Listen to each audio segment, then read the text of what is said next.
வணக்கம்ப்பா. மழை வந்ததுனால தோட்டத்தில் முடக்கத்தான் கீரை நிறைய துளிர் விட்டு வந்திருக்கு.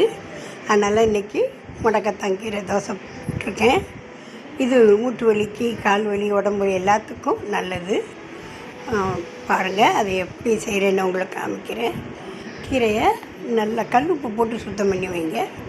ஏன்னா தரையில் படறதுனால நமக்கு கொஞ்சம் ஹைஜீனிக்காக இருக்கணும்னா நல்லா கல்லுப்பு போட்டு சுத்தம் பண்ணி எடுத்து வச்சுருக்கேன்.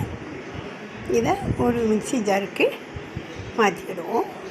எல்லாம் ஏதோ ஒரு ஃபைன் பேஸ்ட்டாக அரைக்கணும். மிக்ஸி ஜாருக்கு மாற்றி அது கூட ஒரு சின்ன துண்டு இஞ்சி, கொஞ்சம் சீரகம், ஒரு ஸ்பூன் சீரகம், ஒரு 3 பச்சை மிளகாய் சேர்த்தா நல்லா டேஸ்ட்டாக இருக்கும். காரம் இல்லாத சட்னி பண்ணிக்கலாம். இது மாதிரி நல்லா அரைச்சிட்டு ஃபைன் பேஸ்ட்டாக அரைச்சிட்டு மாவில் கலந்துக்கலாம். அது இட்லி மாவு தான் எடுக்கணும். இட்லி மாவு தான் நமக்கு கொஞ்சம் கட்டியாக இருக்கும். இது சேர்க்கும்போது மாவு பதம் கரெக்டாக வரும் தோசை சுடுறதுக்கு. அதனால் இதை மாதிரி கலந்துக்கோங்க. இந்த மாதிரி இருந்தால் போதும். இப்போ நம்ம இதை சாதா தோசையாகவும் சுடலாம், ஸ்பெஷல் தோசையாகவும் சுடலாம். பிள்ளைகளுக்கு ஸ்பெஷல் தோசை சுட்டுட்டு பெரியவங்களுக்கு கல் தோசை சுட்டு கொடுக்கலாம். பாருங்கள், உங்களுக்கு இது 2 தோசையுமே சுட்டு காமிக்கிறேன். முடிஞ்ச அளவுக்கு இதை மீடியம் ஃப்ளேமில் வச்சு சுடுங்க. ஏன்னா கீரையை நம்ம ராவாக சேர்த்துருக்கோம் இல்லையா, அதனால் நல்லா அது குக் ஆகணும்.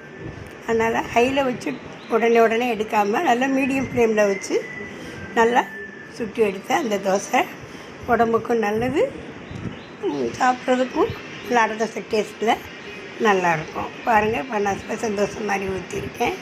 என்ன பிள்ளைகள் கல் தோசை சாப்பிடாது. இந்த மாதிரி தோசை பிள்ளைகளுக்கு நீங்கள் ஊற்றி கொடுக்கலாம். இதுவும் அழகாக வரும்.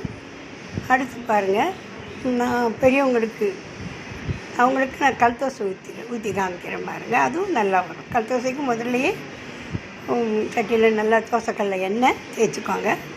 இது 2 கரண்டி ஊற்றலாம். ஸ்பெஷல்னால் 1 கரண்டி, கல் தோசைன்னா 2 1/2 கரண்டிக்கு மேலேயே ஊற்றி சுடலாம்.